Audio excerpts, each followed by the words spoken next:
It's because of God's divine intervention in our lives. So even in the songs that we just sang a while ago, it was really clear that God is the one healing our heart, is the one strengthening our heart, and even is the one controlling our hearts and our minds. Because in this earth, in this world, we have lots of troubles. So, but God allows those things so that our lives also will become a channel of blessing. Every time we hear like our brethren or our sister and brother giving their testimony. So what a nice that all of us will be refreshed. And once again, I just as I always there is one special or good lesson that I have learned from serving the Lord is that in this life we cannot run away from life's problem. Because problems are inevitable, cannot be avoided. Wherever you go, problems always there. But the good thing is, we have a God, or the God, who is able to accompany us even in our depression, even in our problems in life, whether it's small or big, or it's a scary problem, God is always there. So just like hold on, just hold to God. So just put your faith to God. Hold God without wavering, because that's what the scriptures says. This point in time, so we will be, thank you Sarah for the testimony. This time I'll be sharing with you a message I entitled God's Divine Intervention. When you see that word, what really enters into your mind? Maybe you're thinking of its definition. Maybe you're thinking of there is the superpowered person, being, that would just like, or having this kind of intervention that only Him can do. And we cannot. That's why we need also to actually put our attention, our minds, our hearts in this supernatural being who is God. Because only Him we could find peace. Only Him we could find tranquility. Because without Him, I don't know if all of us could reach our destination. Because we are all racers. Okay? We're just racing. And our goal is to reach that goal, the finishing line. But it would be impossible again for all of us to reach that one without God's intervention and intercession and providence. If God is not meddling in every situation, more especially those hard situations, I do not know. Maybe sa cementerio na tayo. Kasi our default mode is like always, if there's a problem, I need to fly away from that problem. So instead of flying above the problem so that we can control the problem, but the tendency is we fly away from the problem, thinking that when you are away from your problem, there will be no problem waiting for you there.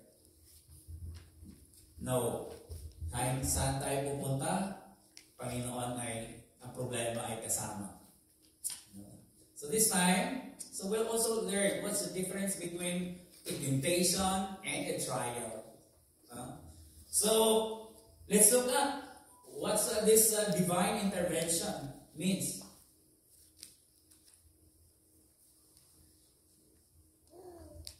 It's what we call the idea that God directly or indirectly interferes with human life to change a situation. If ask you, what is your situation now? Present situation. Are you still struggling?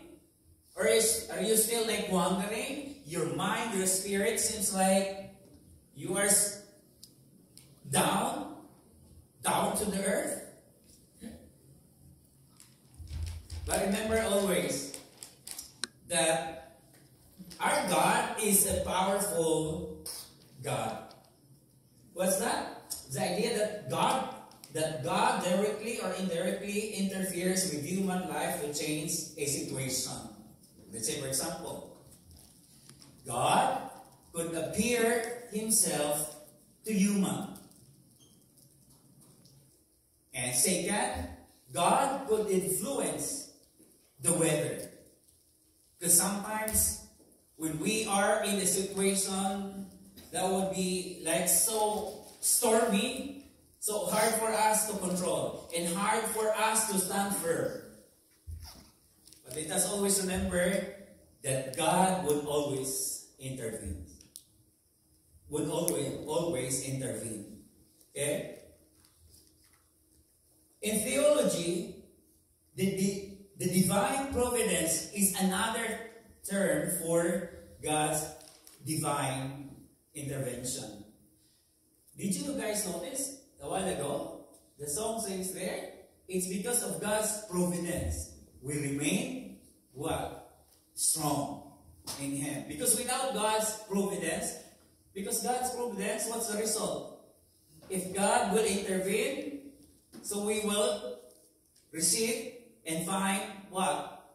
Protection, provision, and peace.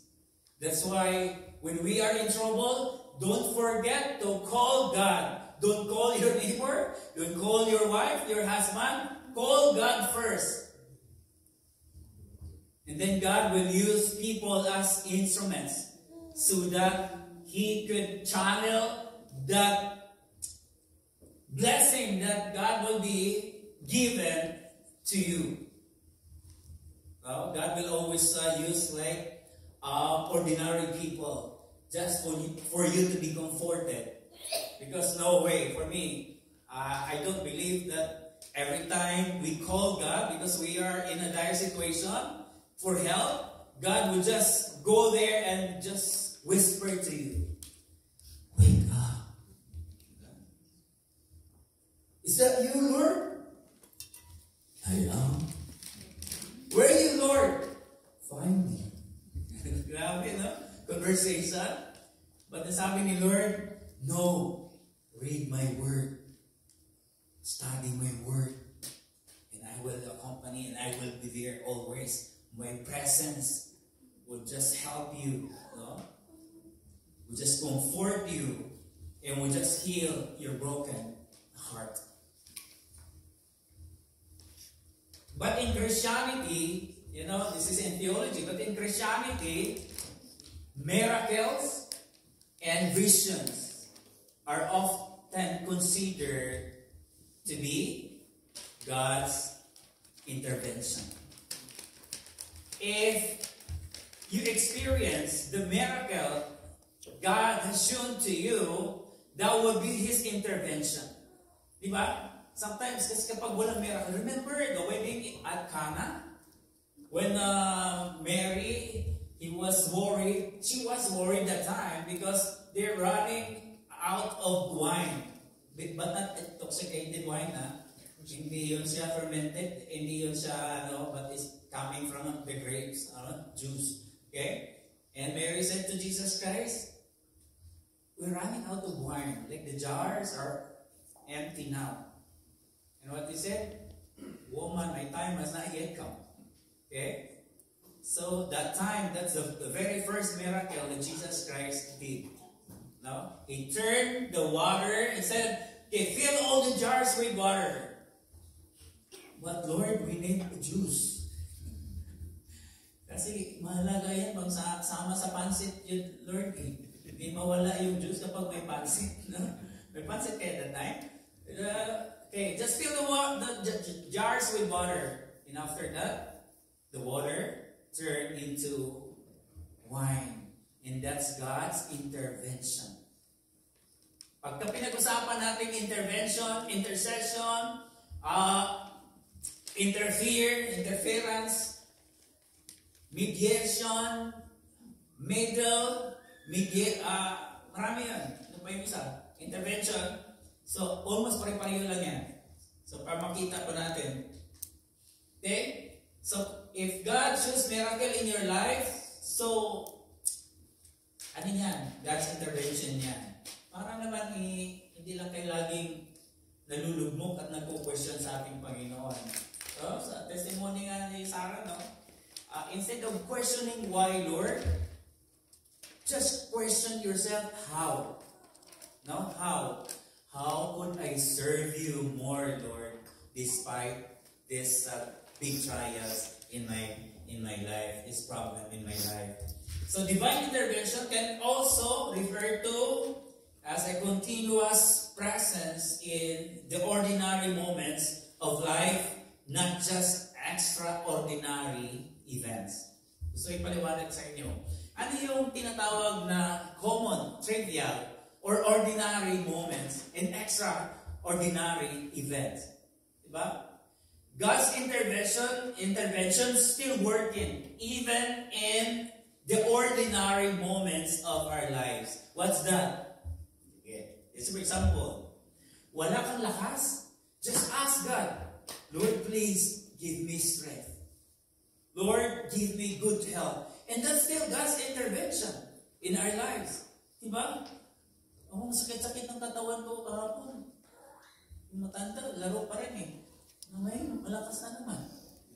Kasi nasa gawain, di ba? Nagbibigay si Lord ng lakas. And somebody approached me yesterday, Pastor, why is it that your stamina is still like intact? No. Ito mo, mamatay-matay na nga ako eh. No? So, kumbaga, it's by the grace of God. And then, look at, not only yung strength natin, but also wisdom. Diba? God has given us wisdom, and that's His intervention. Wisdom, why? Wisdom about what? About understanding God and His plan for our lives. Okay? Interference, providence, intercession, mediation, meddling, or pleading. That's like the synonyms, okay, of the intervention. Okay, it's a great reminder for all of us. Don't worry. When trial comes, don't worry. Because God works in a seemingly, what? A favorable situation. Nag-work siya. Ang problema lang kasi natin, lagi natin iniisip yung, maliit na problema, bakit natin pinalalaki, di ba? Kaya, ang nangyari sa atin, lugmok tayo. Pero once you expect the unexpected, kapag kami problema tayong naranasan ngayon, we'll enlist na one. So that when that problem comes next year, alam na natin yan. No? Alam na natin yan. Pero, it's all by the grace of God. Kasi, ginagamit ni Lord yan para tayo ay mapalalahanan na alam mo ba, you're weak. But I am strong. You know God's intervention for divine intervention for the Apostle Paul? Sarah mentioned that one a while ago. God answered his prayer. No. But I'll give you strength so that you could endure that testing, that trials, that consequence that you have. Hindi na siya nag-pray ulit. Kasi kaya pala eh. No? Kaya pala niya eh. There's a song, God will make a way where there seems to be no way. Yeah? And God makes a way though we cannot see, though we cannot understand, but that's God's intervention. Na kapag ma-feel natin, oh, Lord, gumagaan na yung pakiramdam. Salamat, Lord. ikaw yan. Ikaw yan ang nagbibigay sa akin ng kalakasan. Aside from that, let's always remember, God is too wise to be mistaken, too good to be unkind. Now, if God gives you a test, or is testing you, it means that God will always look at the clock. Because God knows how much we can take of that trials. Pagka halimbawa, nabibigay siya ng trial, pag hindi mo kaya, gagawa siya ng paraan. Pero, sinisigurado niya na makakayanan natin yung mga problema. Kaya nga nandito pa rin tayo, nandito pa rin kayo. Naglilingkod. Sa kabila ng ang dami talaga natin mga naranasan sa buhay na kung sa atin lang, ayaw naman natin na sana yan, ano? Baka mayroong na-scam dito sa atin. Pero nakatawa pa rin. Ano?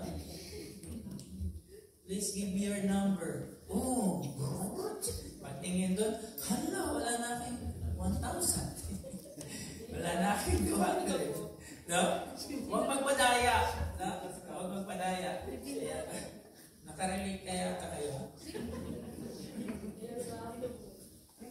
Alam mo si ate, smile pa rin siya. Sabi ko nga sa kanya you know, every time you experience that one, God is good. And He will provide also, God will provide more than what you lost. Tapos nag-text siya sa akin, gano'n doon sana namin. Sabi niya, wow, overtime is uwi lang ata 2 oras. Dinagdagan ko. Diba sabi ko sa iyo? Ganun yan. So magpa-scam ka pa uli, mas marami pang overtime. Mas marami pang ibibigay si Lord. Kasi nakatulong ka sa kanila. Eh baka ganunin na lang yung din ni Lord. Mga salbahan, di ba? Nabubuhay lang sarili nila. Okay? Sariling hindi kanila. Okay? So, ito pa kasi sa akin. Pero don't worry. Tatapos tayo dito. Ano pa lang to? Introduction. 1 Corinthians 10:13. Ito mga kapatid, ito yung lagi niyong tatandaan. Alam niyo ba, every time na I have problems in life, ito lagi. Kaya nasa sa ulo ko na to. Pagka kayo, sa uluhin niyo, baka sa balikat pa rin. Kahit sa ulo na. Sa uluhin ninyo that God is faithful and He will not allow us to be tempted beyond our ability. And with the temptation, He also what? Provide a way of escape so that you and me could endure it. Grabe, ano? Walang problema na ibibigay si Lord na hindi natin makakayanan. At hindi niya tayo bigyan ng pagsubok na hindi natin makakayanan. Kung hindi natin makakayanan at sabihin natin, Lord, suko na, suko na. Suko na? Yes, Lord. Ako na bahala na. No? Ako na bahala. Sabihin mo lang sarili mo sa akin. Ako na bahala dyan. Okay? So, we only have 3 things. Galing lang dito sa passage na ito. Bago natin papag-usapan, bakit kayo nag-intervene ng ating Panginoon? So, God is faithful. The second one, what's the passage? Yung nasa ulo nyo kanina? Mabilis ba? So, God's faithfulness, God's promise, and God's divine intervention. Okay? Simple lang. Sabi ko, gawan ko na lang ito ng outline para madali nyo masundan. At para matatandaan nyo. No? Matatandaan nyo. Kaya yung Bible study na namin. Sabi ni Jill, tapos na tayo, Pastor. Oh, tapos na. Maganda. Tapos na tayo. No? Sabi ko sa kanila, no? Naunawaan nyo ba yung yung 4 doon na ating pinapag-aralan? Aba, naunawaan. Di ba? Nasa ulo. Ano ko ngayon kung nasa balikat na? Kung bumaba na. No? Ano ngayon? Wala na. Di ba? Yung guidance ng Panginoon. Di ba? Protection. Ano pa yun? Wala na? Sige, hindi mo na natin isip. Kay Ambassador. So, nasa ulo pa rin natin, kahit madali lang siya, natatandaan pa rin natin. Kasi kung matagalan, di po na natin matatandaan ng isa. At least pasado pa rin kung may quiz, di ba? Ako at ng tatlo. Yung isa lang, nakakalimutan ko na. So God is faithful. Alam niyo ba, sinasabi ng Bible, ito gusto ko lang talagang bigyan siya ng diin. Na kapag sinusubok tayo ng Panginoon, ulitin ko doon sa talata natin, nakalagay, God is faithful and He will not allow you to be tempted beyond His or her ability. Yung temptation na tinutukoy doon, iba yun sa temptation. Trial lang ibig sabihin sa original na salita. Ibig sabihin, testing, trial na ibinigay ng Panginoon because God never tempt anyone. And He cannot be tempted. So only Satan is the one tempting us. Pero si Lord hindi. Nagbibigay siya ng pagsubok. Sinusubok niya tayo. So, kung pagtitingnan niyo sa 2 verse Thessalonians, I think 5:24, faithful is the Lord who called us and He will also do it. And He will also complete it. So in God's hand, we are safe. Diba? Kasi siya talagang gumagawa, hindi tayo. Si Lord talagang gumagawa. Kasi siya yung faithful, tayo hindi. Ano sinasabi ni Apostle Paul? If we are faithless, He remains faithful, for He cannot deny Himself. Now, many times, diba? When we encounter some scary problems in life, we always ask, Lord, why? Why? Why, Delilah?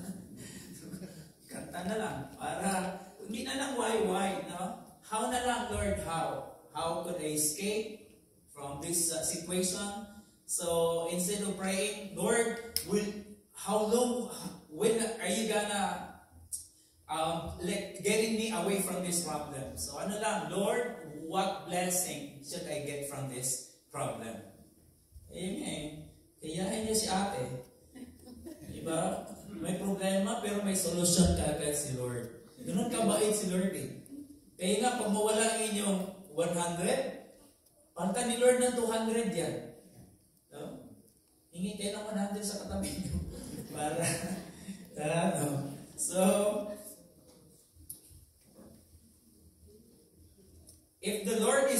for the Lord is good and His love endures forever. His faithfulness continues to all generations. It means that His faithfulness is forever. Why nandito pa tayo? Kasi wala nang faithfulness sa langit pag nandoon na tayo. Wala nang preaching sa langit. Wala nang faith sa langit. Wala nang pagtatrust doon sa langit. Ang natira is love, charity. Diba? Kasi manatili yan hanggang sa langit. Kasi kung wala nang love si Lord sa langit, may makulit pa doon, ihuhulog ni Lord sino saan? Sa baba. Na? So, pangalawa is God's promise. Now, sinabi ko na sa inyo kanina, now, He will not let you be tempted or tested beyond our ability. Bakit kaya binibigyan tayo ni Lord lagi ng pinapangakuan tayo lagi ni Lord? Diba? When God says something, He means it.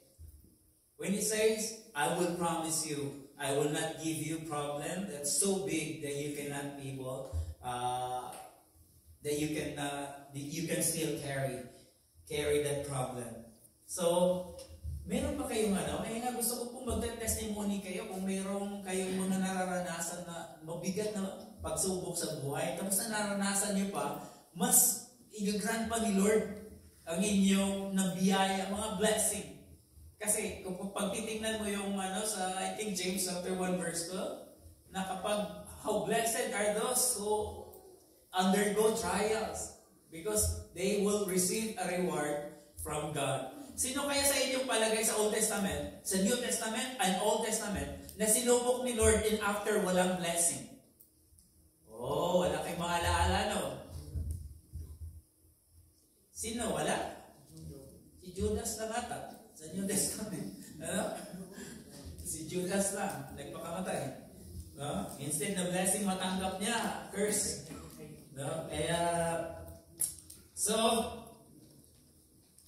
yung salitang temptation or tempted means to test, to try, or to prove. Trials are designed to prove the quality of one's character. Diyan talaga sinusubok eh. No? Kaya, natawa nga ako doon sa dumaan doon sa harap ng bus driver. Grabe talaga, lakad siya parang ano yun. Eh, sinirbantuhan. Gano'n. So, nagulat siya. Na doon sinusubok. No? Doon sinusubok ang tao kung matatag ba siya. Mayroon kaya, dami kasi mga tao, I remember still in Candelaria, Quezon. So, we invited a pastor. Grabe yung preaching, so dynamic, so like powerful. He said, you know what? You must have to stay put. Whatever happens, you serve the Lord. When storm comes, don't give up. Yeah? In whatever circumstances you experience in life, be strong. Kwento ko na ata sa inyo eh. Gabi yun. Yung fluorescent sumabog. Naku, ang dilim na. Hinahanap namin yung aming invited pastor. Wala, di namin makita sa loob. Paano kanya nakita yung pintuan palabas? Nung nagsilibas-labasan na kami, nandoon na siya. No? Parang nakakahiyan na gano'n, di ba? Tapos grabe, pag nag-preach, akala mo talaga, totoo na eh. Pero yung pala, pagsabog lang ng fluorescent na yan, takbo niya. Takbo niya. Dahil, usap-usap na kayo. Hindi kayo natin ito ng labi, hindi na natin. So, parang nawala yung example eh. Okay? So, remember always the trials are designed to prove the quality of one's character. So, doon malalaman, kapag sinubo ka, kung what kind of character you have. Or characteristics that you have. Okay? Ito na tayo sa James. Pagkakaiba, sabi doon, let no one say when he is tempted, I am being tempted by God. For God cannot be tempted by evil, and he himself does not tempt everyone or anyone. But each one is tempted when he is carried away, enticed by his own lust, and when the lust has conceived, it gives what? Birth to sin. And when sin is accomplished, it brings forth death.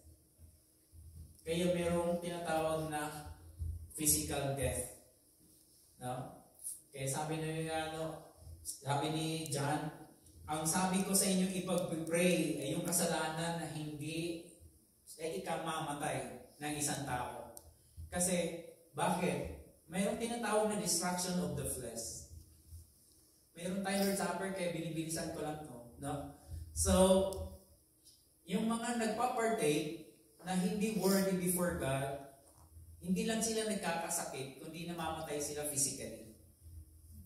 So, may mga kasalanan na nakakamatay physically. Pero yung sabi niya, ni Apostle John, hindi yung sinasabi ko na ipag-pray nyo. Kasi talagang kukunin talaga sila ni Lord. No? Kasi sa kasalanan, ikamamatay na ginawa nila. No? So, kasi ito, pinabanggit ito sa mga Kristiyano, hindi ito sa mga unbeliever. So, meron talagang kasalanan na ikamamatay ng ating katawan, pero hindi ikamamatay ng ating spirito. Okay, God's divine intervention. But with the temptation, ito po kaya po, mas maganda kapag sa talata is nakikita po natin dito, napakasarap i-outline ito. Napakagandang i-outline nila. Kaya, challenge ko din sa ating mga preachers, try na natin gumawa ng sarili nating outline. Kasi alam ko, marami na kayong mga natutunan So, para dito na lang, makukuha natin. Kasi nandoon yung God's faithfulness, nandoon yung God's promise, di ba? And even God's divine intervention is here. But with the temptation or testing, He will also provide the way of escape. Magpo-provide siya ng way of escape so that you may be able to endure it. So what's the purpose of providing an escape? So that we could be able to endure it. We could be able to overcome it. Is God good? Diba? Napaka-good ni Lord. Wala talaga tayong wala tayong may pagmamalaki sa Panginoon. Na Lord, ang lakas-lakas ko kasi gumawa ako ng paraan. Hindi ikaw, anak. Hindi ikaw gumawa ng paraan. Kasi nakikita ko, lugmok ka na nga eh. Wala ka ng paraang magagawa. Ako lagi gumagawa. Kaya nga po, pag nakihina tayo, just ask God for help. And then God will intervene. Maniwala po kayo. No? Maniwala po kayo na ang Panginoon ay lagi siyang kumikilos, lagi siyang gumagawa. Yung purpose niya para magtagumpay tayo. Kasi pag tunay tayong anak na Diyos, hindi niya tayo pababayaan. If we are truly children of God, God will never leave us nor forsake us. That's why who shall separate us from God? No? Kasi sa time pa lang isipin natin, sorry Lord, I cannot serve you anymore because I don't have gas anymore and stamina to pursue. Because I faced a lot of problems when I surrendered my life to you. O sige, huwag ka na mag-serve sa akin. Pero tingnan mo naman, kabuhol-buhol lagi buhay mo. Ha? Kakabuhol-buhol lagi ang buhay mo. Tingnan mo kung sinong gumagawa. Sabi niya dito, I will also provide the way of escape so that you may be able to endure it. And Philippians chapter 2, for it is God who works in you. In God's hand, we are safe. Siya gumagawa. Ano ba ginagamit ni Lord? Di mo kamay? No, that's why in God's hand, we are safe. Okay? Safe what? Spiritually. Both to will and to act. Tama yan. Wala naman talaga tayong may free will tayo eh. Pero nasusunod. Hindi yung will ni Lord ang nasusunod. Kaya siya ang gagawa. Hindi lamang ayon sa kanyang kalooban, kundi ayon sa kanyang paggawa. Diba? Anong purpose na naman? In order to fulfill His good will or good pleasure. Wala talaga.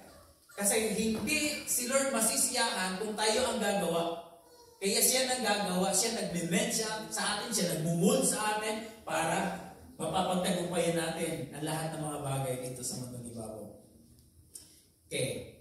Ano po yan nakalagay doon? Ito na, last. God's faithfulness is forever.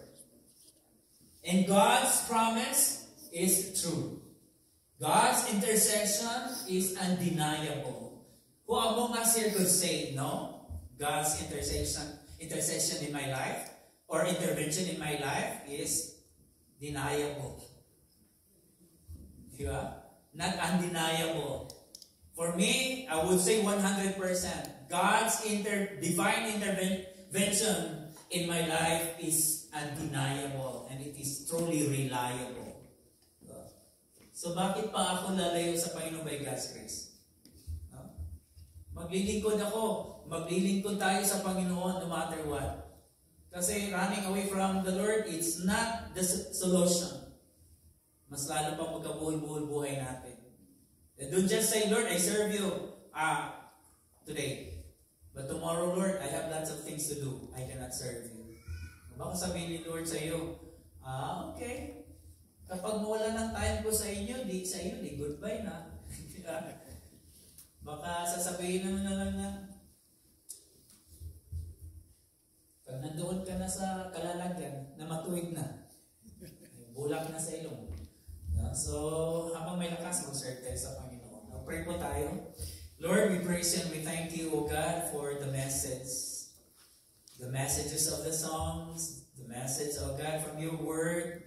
Help us, O God, to learn more about your word, O God. Your word is so rich, oh God. And if only we spend time, oh God, studying your word, we know, oh God, that it will give us, oh God, more strength, oh Lord, and more knowledge and wisdom to stand firm, oh God, in whatever storms that would come in our lives. Lord, there are things happening in our lives, oh God, that for us really hard to understand because there is no explanation in there. And you did not tell us why you test us.